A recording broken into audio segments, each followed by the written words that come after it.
Would you look at that? Our 1975 from Workhorse Pits finally came in. Going to go ahead and fire this bad boy up today. And, oh my God, look at that. There's so much space. Movable racks. I think I kind of got all the bells and whistles though. So we got our cowboy cooking chamber. I can remove these to have just a regular old firebox, or I can now reverse sear, which is my favorite thing to do. We're gonna take out all the grates so we can hit all the surfaces with a little bit of this tallow.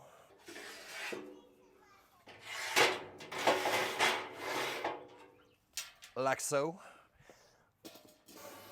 It smells fresh.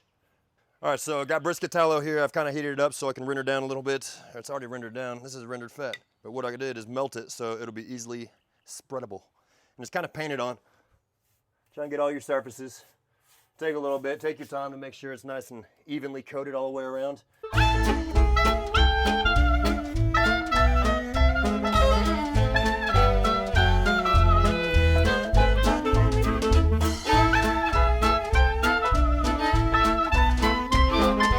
Now that we're all good and slathered down on the inside, we can start this fire up and actually season this pit. Always want to start with your door open, your cooking chamber door open, so we can get some air flowing through this. This has a cowboy cooker.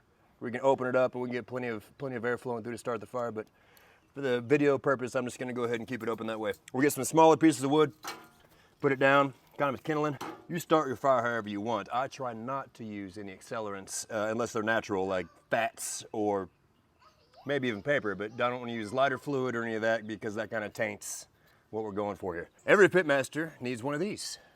What is this? This is a weed burner. Here I was talking about natural. We're gonna get a real hot fire going here. Probably like 300 degrees, let it run for a couple hours before we try and throw any meat on. This right here should do it. What we really want to do is make sure we have air that's able to flow this way. So try not to point any of your wood to where it's just kind of like a big jumble of mess. The more air you have flowing through, the better your bark's gonna be on your briskets.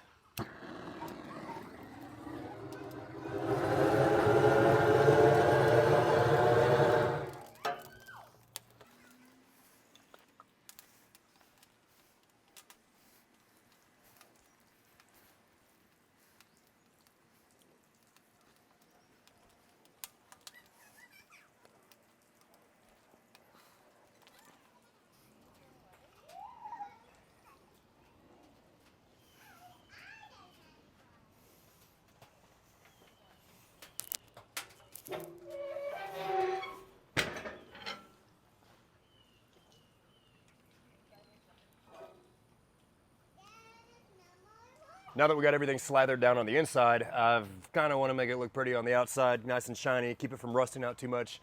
You need a high heat oil to put on the outside, linseed oil. I like avocado oil. It's got a really high burn temp, and my wife's a hippie, so she likes to use the shit out of it. So just get your a paper towel.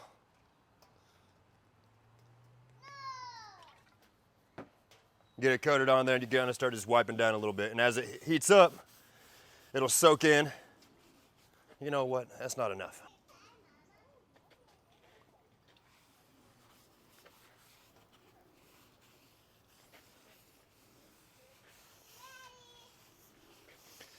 We'll try and cover the whole pit. It's gonna take a while.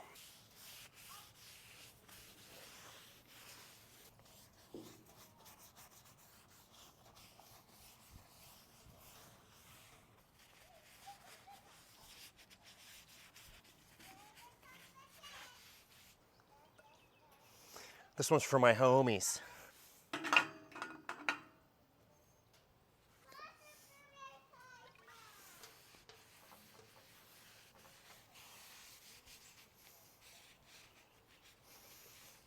Now she's purty.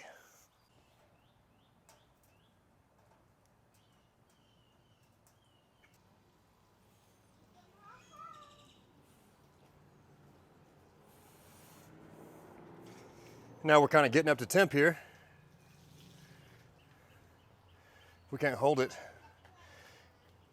A lot of times you'll notice that the temps are a little off in the beginning. You need to wait before you freak out until you have an even coal bed and you've had a few burns in this. It's probably going to take about 5 or 6 burns through cooks through the pit before it gets completely even. But we're off to a good start.